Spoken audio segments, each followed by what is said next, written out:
Bismillahirrahmanirrahim, të nderuar shikues, jemi me emisionin e radhës të emisioneve të cilat i kemi përzgjedhur me serin Fiton Ndershëm.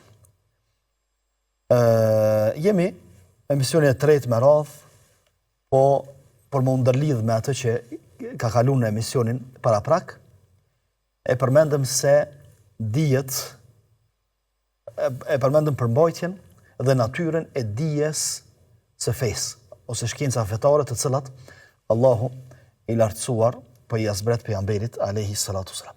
Mirë, po pastaj këto dije evoluan, do të thonë nuk është qëllimi janë ndryshuan, mirë po qasja ndaj tyre, ose forma e mësimit të tyre, ose ndarja e tyre në shkenca apo në disiplina, a ndodhi ma vonë, apo qysh ndodhi, apo kështu si tërsi, dija e fesë u përcall dhe njerëzit brez pas brezi e mësonin fejnë kështu si fej, si mësime fetare, apo u ndo në disiplina të ndryshme.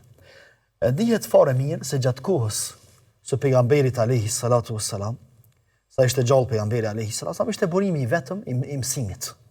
Sepse Allah e kishte ngarku pejgamberin alayhi salatu wassalam që fjalët, ajetet, shpalljen, dijet të cilat ja zbriste, me ja u transmetu njerëzve, edhe me i tregu për atë çka i zbriti Allahu i lartësuar.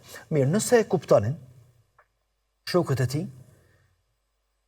ishte në rregull. Mirë, po nëse nuk e kuptonin, e pyesnin pejgamberin alayhi salatu wasalam. Nëse kishte njohuri pejgamberi alayhi salatu wasalam, e kishte mësuar Allahu maharet, ose kishte njohuri paraprake, i përgjigje. Nëse s'kishte, Allahu prap zbriste përgjigje për pyetjet e shumta që i bëheshin pejgamberit sallallahu alaihi wasallam. Mirë, po gjithçka që kishin muslimanët në kohën e pejgamberit alaihi salatu wasallam prej paqartësive ose nevojës për me mësu për fe, i drejtoheshin pejgamberit alaihi salatu wasallam. Ishte burimi vetëm. Çka tha pejgamberi alayhi salatu wasalam, çka na mësoi sot, nga çka na ndaloi, në çka na urdhëroi, si ta bëjmë kët, si të largohemi prej kësaj, kështu më radhë, domethënë gjithë e kishin burim dhe cak vetëm pejgamberin sallallahu alaihi wasallam, dhe Allahu pikërisht u kishte thënë shokët e tij: "Wa ma ataakum ar-rasul fakhudhuhu wa ma nahakum anhu fantahu." Atë që ja jep i dërguari Allahut, që ju urdhëron atë, merrni dhe praktikoni, ndërsa atë që ju ndalon prej saj, ndaloni dhe lëni. Kjo edhe pse ishte zbrit për shokët e pejgamberit alayhi salatu wasalam, pastaj ky mbet rregull për gjithë besimtarët të cilët janë pjesëtarë e umetit Muhamedit sallallahu alaihi wasallam.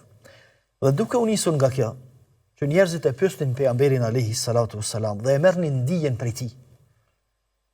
Çfarë do fushë, çfarë do natyre, qofshin pyetjet që lidheshin me bindje, me besim, qofshin pyetjet që lidheshin me norma fetare, me mënyra të jetuarit, me shitblerje, me probleme familjare, gjitha këto i adresonin pejgamberit alayhi salatu wasalam, dhe për gjithçka që kishte të bënte me fen, me mësimet e fesë, adresa vetme ishte Muhamedi sallallahu alaihi wasallam. Madje pejgamberi alayhi salatu wasalam për pyetje ishte adresë, për pyetje fetare, ishte adresë dhe e ju besimtarve.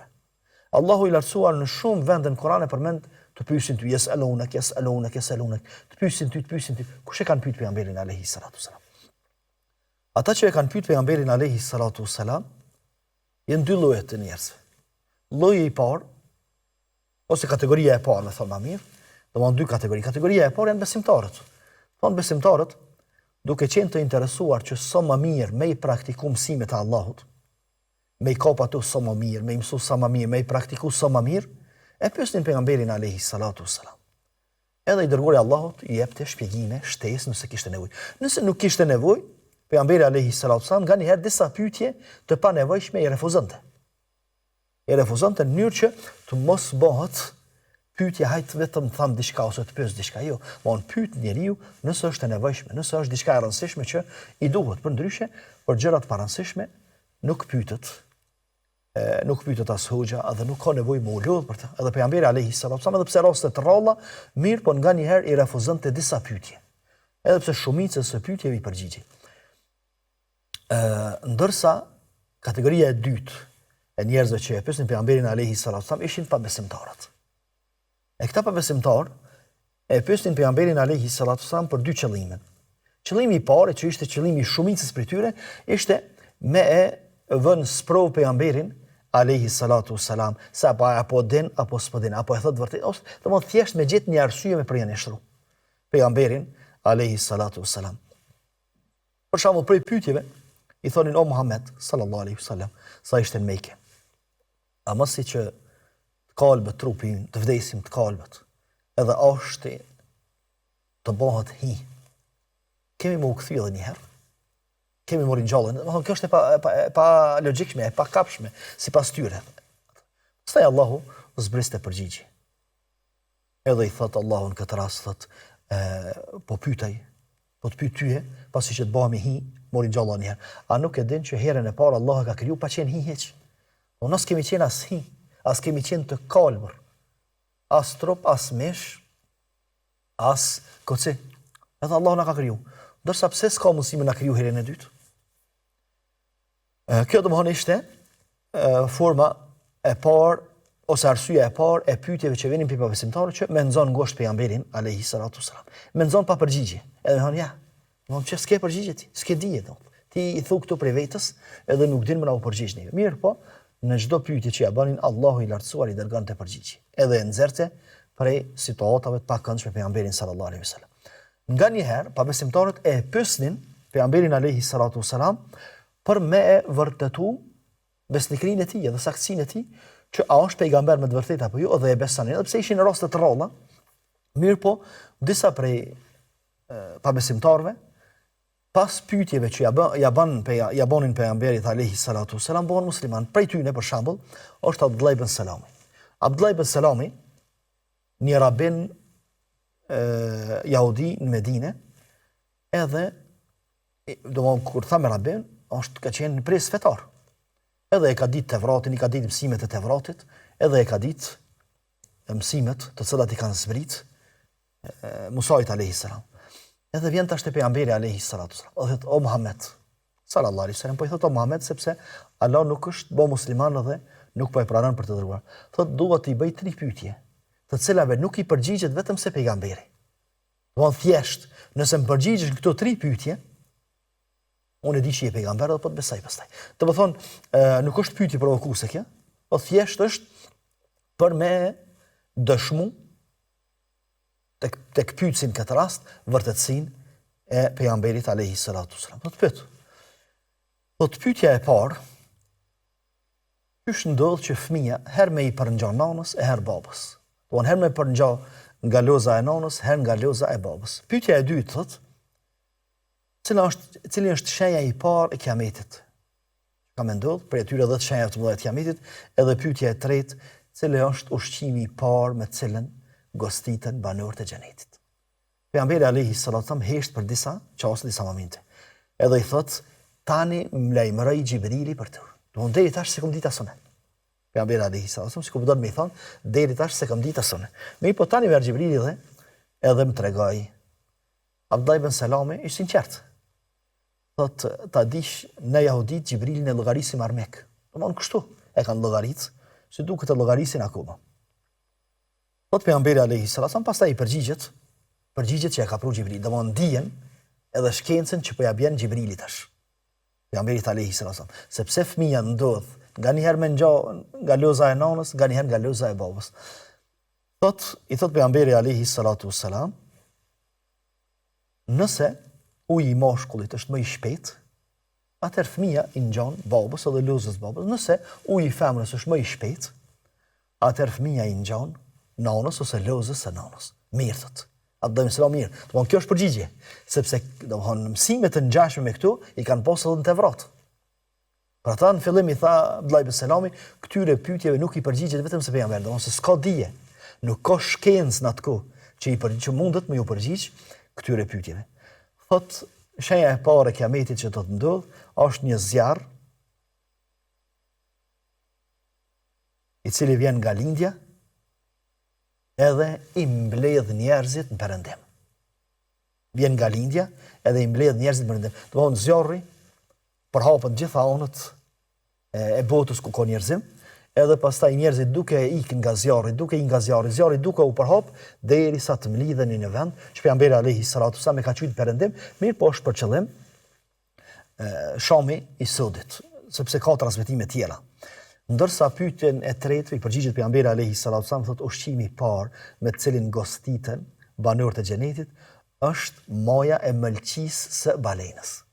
Do në mëlçia, si duket e peshkut ose e balenës, që ka shumë e shishme. Mirë po, e pas ka një moje që këtu në gjosisht i ka thonë shtejtës ose shtojca e mëlçisë së peshkut me ato gostitën. Thot Abdullah ibn Selami, pasi i merr këtu tri përgjigje, thot unë dëshmoj se ti i dërguari Allahu se këtyre pyetjeve nuk i përgjigjet vetëm se i dërguar. Edhe u kriju u bë musliman Abdullah ibn Selami. Domethënë prej këtij tregim pse solla ka tregim, e solla për disa arsye. Arsyeja e parë është se pejgamberi alayhi salatu wasallam nuk përgjigjej nga vetja. Domethënë dia të cilën po e sjell pejgamberi alayhi salatu wasallam, po i mëson njerëzit me to. Po e përhap fejen, dije, shkencë, tu çka dush, nuk e ka prej vetës. Se sikur ta kishte prej vetës, kish më përgjigj më një herë.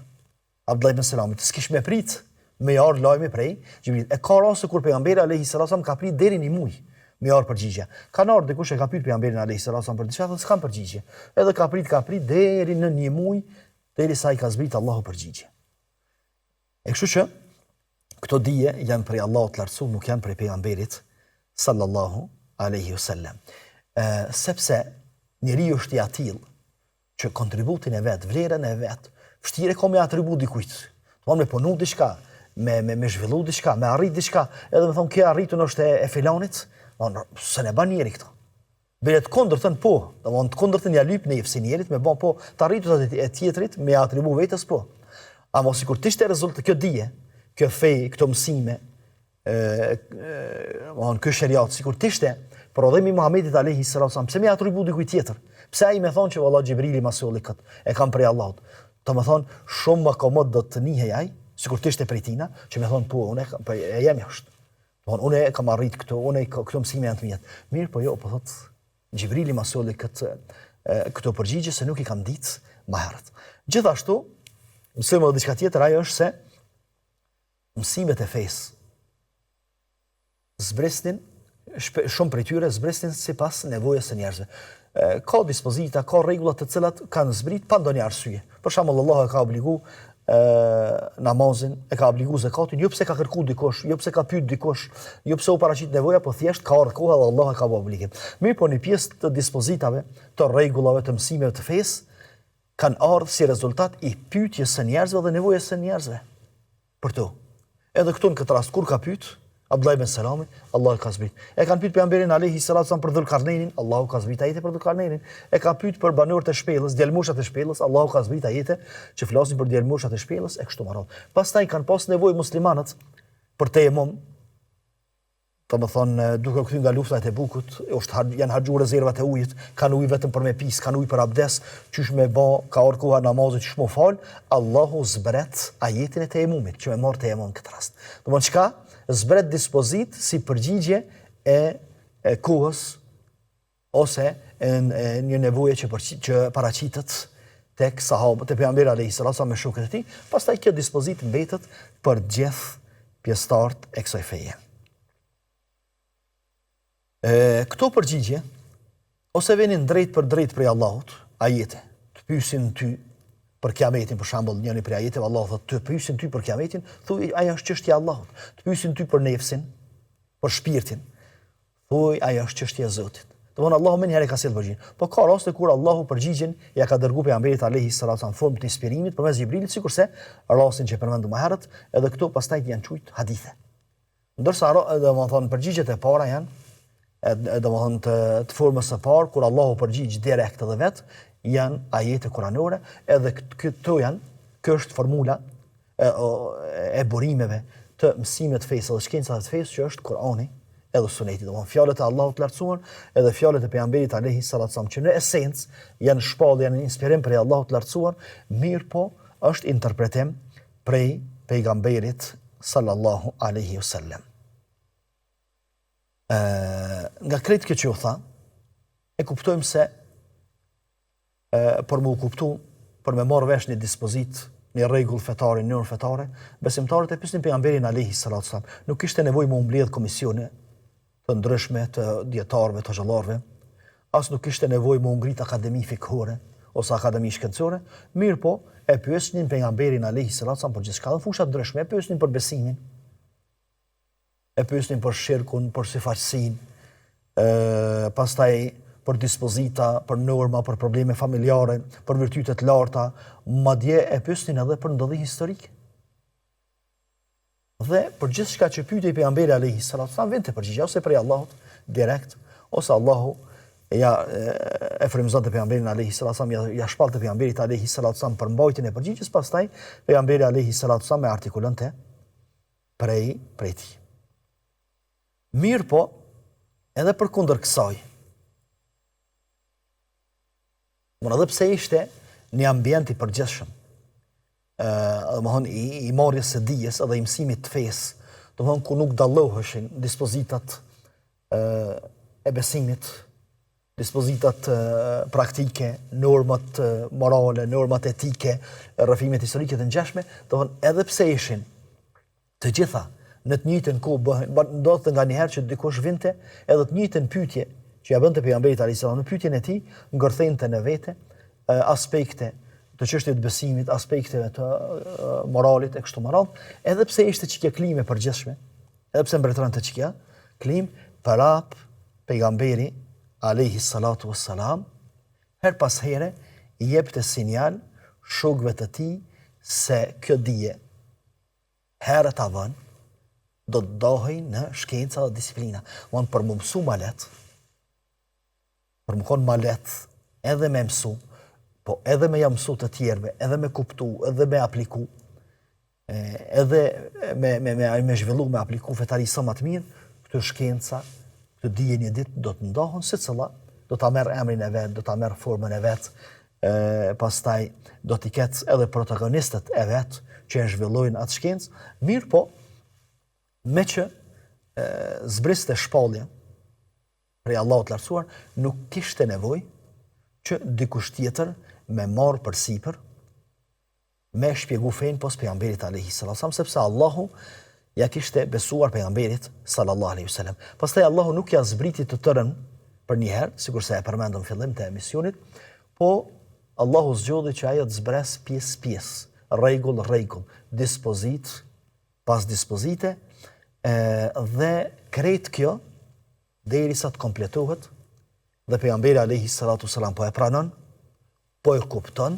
sepse Xhibrili kur ja sillte rregullat, kur ja sillte normat, kur ja sillte mësimet, nuk largohej prej pejgamberit alayhi salatu wasalam pa u siguruar se e kuptoi pejgamberi alayhi salam. I kuptoi gjitha domethënjet edhe përmbajtjen e ajeteve të cilave po ja zbret Allahu i lartësuar.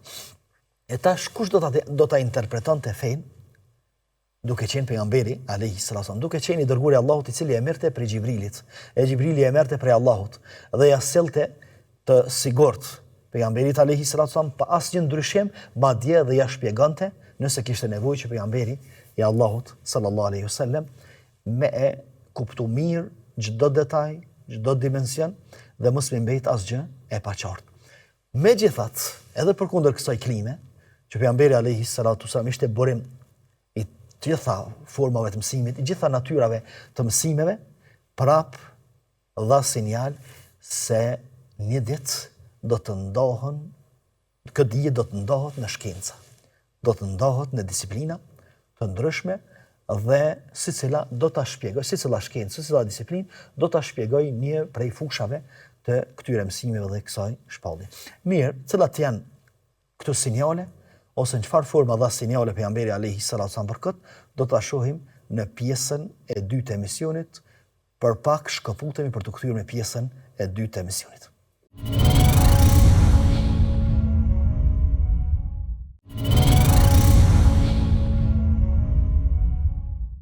Të nderuar shikues, jemi kthy me pjesën e dytë të emisionit, ku jemi duke folur rreth përmbajtjes së dijes edhe shkencave të cilat Allahu ja zbriti pejgamberit alayhi salatu wasallam.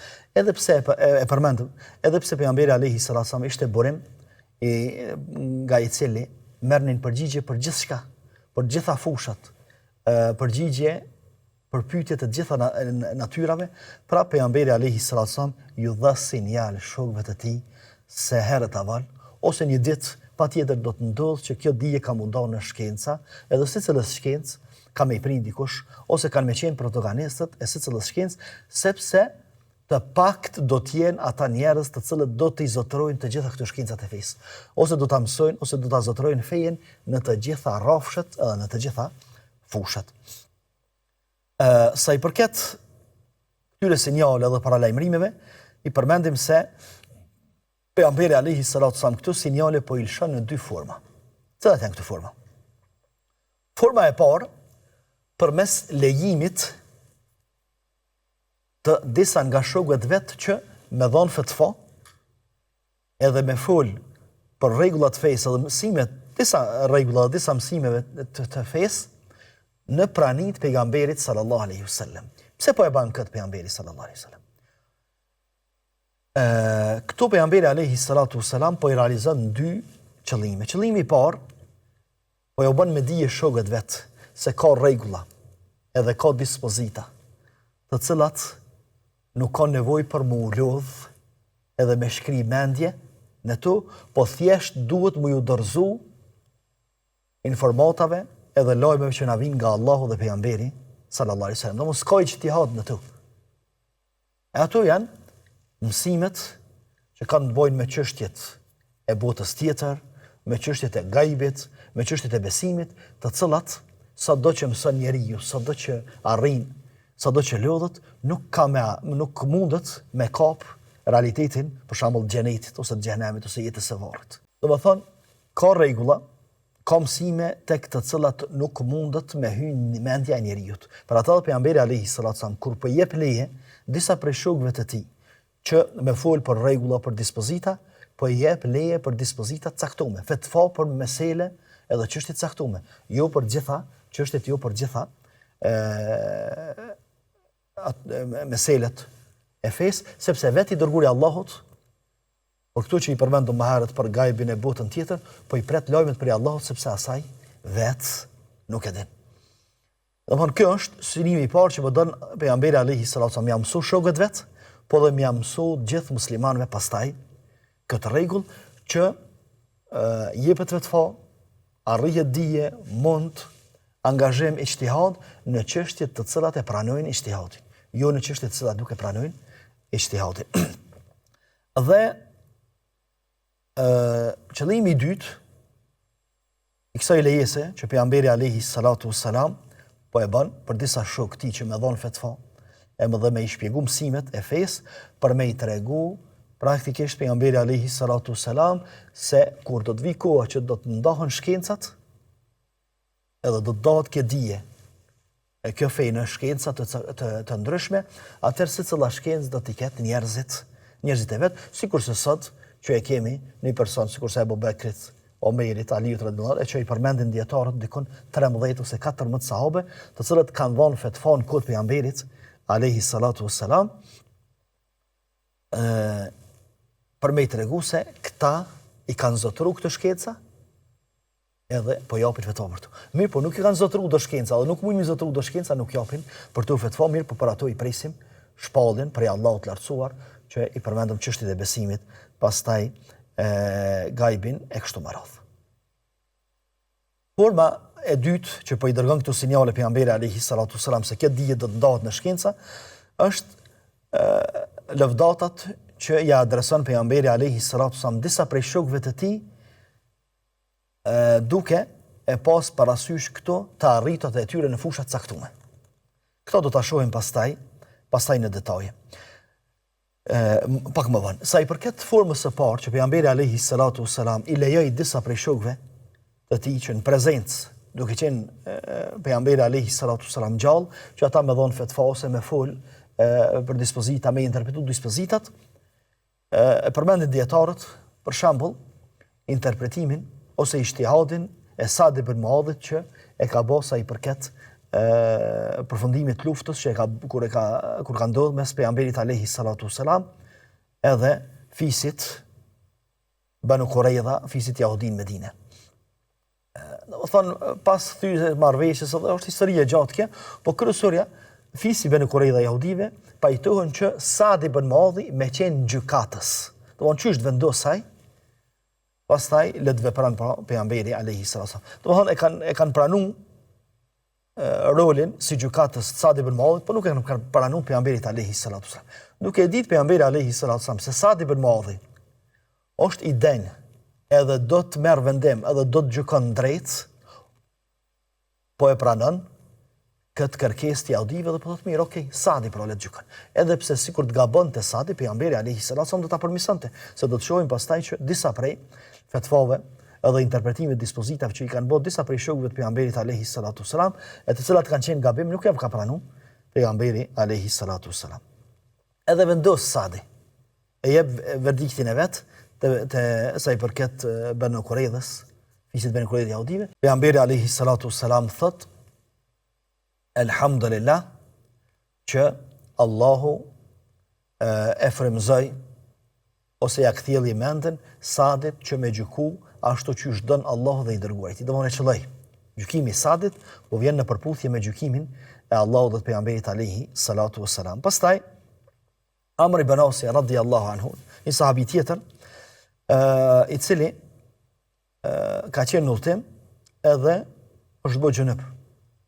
Do të thonë gjunëp i cili do të thonë gjendje e trupit që duhet më u pastru, pastaj më pastru këtë trupi, nuk mundet më u fal, pa u pastru këtë trupi. Mirë po, Amr ibn As radhiyallahu anhu, duke qenë se është koha e ftoftë, pastaj edhe është jashtë, do të thonë jashtë shtëpive, nuk ka që nxejnë ujin, merr tejemum. Në vend të goslit, në vend të pastrimit të trupit, merr tejemum. Edhe vjen te pejgamberi alayhi salatu wasalam dhe i tregojnë. Ato sa Amr ibn As, Amr ibn As është. Amr ibn As, pse ke bërë këtë? Do thoi dërguari i Allahut, uji i ftoftë. Netët e ftofta. E unë më pastru me ta. Ndërsa, problemi është më i madh se Sa'd Amr ibn As radhiyallahu anhu është fal imam i grupit që ka pas me veti. E këta janë anku të pejgamberi alayhi salatu wasallam. Thënë Amr ibn As na ka dal imam edhe pas gjunobllokut nuk është pastru me ujë, po është ka marrë temën. Edhe e pyet pejgamberi alayhi salatu wasallam, pse ke vepruar kështu thot Amr? Do thoi dërguari i Allahut, uji i ftoftë. Nota e ftoftë. Edhe kisha frikë se mos paftohem apo smurëm, më kujtua ajeti kuranor, ku Allahu thotë wala tulqu bi aydikum ila tahluka. Mos e fosni veten e tuaj me durët e juaj në shkatërrim. Edhe kjo i bjen sikur me futun e veten teme në smundje, duke qenë i shëndosh. Pejgamberi alayhi salatu wasallam ja miraton këtë veprim Amr ibn Asit radhiyallahu anhu. Pastaj Amar ibn Yasiri radhiyallahu anhu gjithashtu kur s'ka gjetë ujë, më u pastru, ka marrë tejemum, mirë po tejemumin e ka marrë në një formë që nuk ka qenë sipas mësimeve të pejgamberit alayhi salatu wasalam, thotë jam rrekullis në për pluhur që me ma prek pluhuri ose toka krejt trupin. Domethënë sikur kur pastrohet me ujë, tash edhe toka më prek krejt trupin. Ndërsa tejemumi është më i thjeshtë se kaq, domethënë fërkohen me pluhë, domethënë pasi që të preket toka me shuplakët e duhur, fërkohen durt edhe fytyra veç. E pejgamberi alayhi salatu wasallam ja miraton tejemumin, që ka marrë tejemum, mirë po nuk ja miraton formën. I thot nuk ka pas nevojë kështu, të kam mjaftu vetëm me prek tokën, me i fërku durt njënën me tjetrën, me fërku fytyrën dhe me i fërku durt njënën me tjetrën, kaq të kam mjaftu.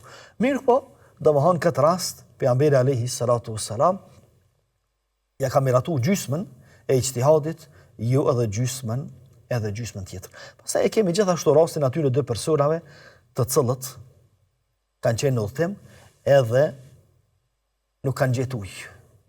Mo fal. Janë fal me tejemum. Pastaj hala pa kalu koha e namazit të cilin e kanë fal me tejemum, kanë gjetur ujë. E njëri prej tyre thotë unë po marr abdes edhe po fal edhe një herë për arsye se koha e namazit nuk ka kalu, na kemi marrë tejemum se s'kemi pas ujë gjetëm tash po fal me të. Ky tjetri thotë unë e kam fal namazin. Kur e kam fal unë s'kam pas ujë, kom marrë tejemum, e kom fal namazin, është në rregull, edhe nuk e përsëris më. Ku shkojnë te pejgamberi alayhi salatu wasallam, ja u miraton të dyve ijtihadin. Ja u miraton të dyve ijtihadin. Domthon të dytë kanë vepruar mirë, Edhe pse njëri ka pas më të qëlluar e ka pas vendimin ai i cili nuk e ka përsërit namazin sepse e ka fal një herë. Gjithashtu e përmendën dietarët se Ibn al-Jauzi të tjerë, thotë se në kohën e pejgamberit alayhi salatu wassalam, atë që thamë herët, dikon rreth 14 sahabi kanë dhënë fetva, edhe e kanë bërë interpretimin e mësimeve dhe dispozitave të fesë, për tyre 4 halefët, Abu Bekri, Omeri, Uthmani, Aliu radhiyallahu anhu, Abdurrahman ibn Aufi, Abdullah ibn Mas'udi, Ammar ibn Yasiri, Ubay ibn Ka'b, Muadh ibn Jabali, Hudhaifa, Zaid ibn Thabit, Abu Darda, Salmani, Abu Musa, Ash'ariu radhiyallahu anhum, domthon kanë dhënë fetva dhe kanë bërë ijtihad në kohën e pejgamberit alayhi sallam, sa ka qenë gjallë pejgamberi alayhi sallam, për me i tregu përmes saj forme se pejgamberi alayhi sallam janë disa profile, disa shkenca të shariatit në të cilat lejohet me bëj ijtihad, edhe do të njihen pastaj më vonë sikurse shkenca e fekut, usul e fekut e kështu me radhë. Pastaj edhe tregimi për ezanin. Mos sahabët bënë një ijtihad. Nuk kur erdhi në Medinë pejgamberi alayhi salatu sallam për të fol namazin me xhamat, qysh me i thirr sahabët, qysh me i thirr njerëzit për me ardhur më fal në xhami, edhe sahabët dhanë propozime të ndryshme. Njëri përmes zjarrit, njëri përmes buris, tjetri përmes komunës. E kështu me radhë, domethënë këto ishin ijtihadet edhe interpretimet e sahabëve, duke qenë pejgamberi alayhi salatu sallam gjallë se cila është forma më e duhur për ezanin. Mirë po, ndodhi pastaj ajo që ndodhi, edhe Allahu i lartësuar ja shfaqi në ëndër edhe Omerit radhiyallahu anhu, po edhe një sahabiu tjetër, formën e ezanit që e kemi sot, edhe sot ditë ka mbet ezani. Gjithashtu sahabiu ose shoku i pejgamberit alayhi salatu sallam, i cili e kishte kuptuar ajetin kuranor që flet për kufirin e së fyrit ku duhet me ndërprej ushqimin edhe me fillu agjërimin, që thotë Allahu i lartësuar hani edhe peni derisa të dallohet peji i zi prej të bardhit. Edhe ky i merr 2 pej, pejin e zi dhe të bardhit, edhe po e lën afër aty, edhe po han po pen derisa të fillon me i dallu. Kur fillon me i dallu penin e zi prej të bardhit, atëherë e ndërprej ushqimin. Shkon te pejgamberi alayhi salatu sallam, i dërguar Allahu thotë, ja stoku yt që ka shumë i gjatë, do von shumë pas ke priti. Mirë po pejgamberi alayhi salatu sallam nuk e çortoi pse ke vepruar kështu, sepse më herët i kishte dhënë leje për me bëj ijtihad, me interpretu dispozita aty këtu, dispozita të cilat lejojnë me bëj interpretim. Jo dispozita të cilat nuk lejojnë me bëj interpretim. Mirë po pejgamberi alayhi salatu sallam nuk e çortoi për ijtihadin, po ja përmisoi gabimin edhe tha, nuk është për qëllim këtu peni i zi me të bardhë si pej që i ke marrë ti, mirë po është për qëllim errësira e natës edhe zbarsira e ditës që është koha e agimit. Mirë, forma e dytë, me cilën pejgamberi alayhi salatu sallam dha sinjale se do të ndahet kjo dije, kjo fe në shkenca, është pikërisht ajo që thamë më herët se disa sahabe i veçoi me lëvdata për në aspekte të ndryshme, për shkallëcit edhe për vetit që bartin. Për shembull, në hadith të gjatë, i përmend pejgamberi alayhi salatu sallam disa prej sahabeve, thot më i buti me umetin tim për umetin tim, më i buti umetit tim për umetin tim është Abu Bekri. Abu Bekri është ai që më i dhimbshmi, edhe më i buti që sillet më zbuti me umetin tim. Thot ndërsa më rigorozi në fe të Allahut të lartësuar është Omeri. Do të thonë çka? Po i rëndit se cilin fushën e vetë. Ndërsa, thot, më i turpshmi, ai që më stepën më i turpërohet për këtë umetit tim, është Uthmani radhiyallahu anhu. Thot, aqdahum Ali, ai që më smiri e njeh gjykatësin, edhe do të mirët me gjykatësia, do të bëj më smiri, është Aliu radhiyallahu anhu. Ndërsa ai që më smiri e din Kur'anin, edhe më mësu të tjerëve dhe lexon Kur'anin, është Ubay ibn Ka'b. Më i dishmi për halallin dhe haramin është Muadh ibn Jabali, dhe ai që më smiri e din ndamin e trashëgimisë është Zaidi, dhe secili umet, secili popull e ka besnikun e vet, ndërsa besniku i umetit tonë është Ebu Ubejdi. Mirë, ky është një hadith, i cili është i sakt, e saktësojnë shumë për dietarët hadithit. Këtu pejgamberi alayhi salatu wasalam Edhe pse sahabët, shokët e tij, gjithë këta që po i përmend, gjithë kanë qenë me vlera, gjithë kanë pas vlera. Mirë po, secili prej tyre ka pas një nuancë në një fushë më tepër se sa tjerët. Për shembull Abu Bekri ka qenë më i dalluar gjithë sahabëve. Mirë po, ajo që ka dalluar më së tepërmi prej tjerëve është butësia që ka pas. Omeri ka qenë shumë rigoroz, shumë serioz në çështje të fesë. Uthmani shumë i turpshëm, do të thonë është turpru shumë, ka pas marrë. Ndërsa ajo që po na intereson neve më tepër është Aliu, që e njeh më së miri ti gjykatësinë, Zeidi, trashëgimin, Muadhi ibn Xhabeli, halallin edhe haramin. Do thotë çka nën kuptojmë me këtë? Me këtë nën kuptojmë se kështu do të ndohen shkencat. Kështu do të ndohen shkencat, do të ketë shkenca të udhëheqësisë. Do më thonë sa i përket udhëheqjes, zgjedhjes udhëheqjet muslimanëve, forma se qysh me udhëheq, qysh me i caktu gjykatësat, qysh me funksionalizu shtetin. Do thonë për butësi është Abu Bekri, ai që e përdor më miri butësinë. Mirë. Pastaj do të formohet një disiplinë që do të quhet gjykatësia. E që gjykatësia është pjesë e fikut. Që fiku është një shkencë e madhe prej shkencave shariatike. Kush e bën më së miri këto? Aliu radhiyallahu anhu. Pastaj një disiplinë tjetër që është ndarja e trashëgimisë, vlerësimi, domethënë fillimisht identifikimi i trashëgimtarëve, pastaj vlerësimi si cilit trashëgimtar, sa trashëgon, çysh mendon, çysh e marrin, e kështu me radhë. Mirë, kush e bën këto më së miri? Zeidi. Ndërsa halallin haramin, kush e bën më së miri? Kush e njeh më së miri? Kush e ndon më së miri? Kush e shpjegon më së miri? Është Muadh ibn Xhabeli radhiyallahu anhu. Që do thotë këtu do të bëhen shkenca, këtu do të bëhen disiplina në ditë. Edhe qysh e din sot Muadh ibn Xhabeli më së miri halallin edhe haramin, edhe Zeidi e din faraidin ose ndomin e trashëgimisë, do të vi koha kur secila prej këtyre disiplinave, këtyre shkencave disiplinave do të ketë protagonistët e vet. Edhe kështu do të ndohet shkenca.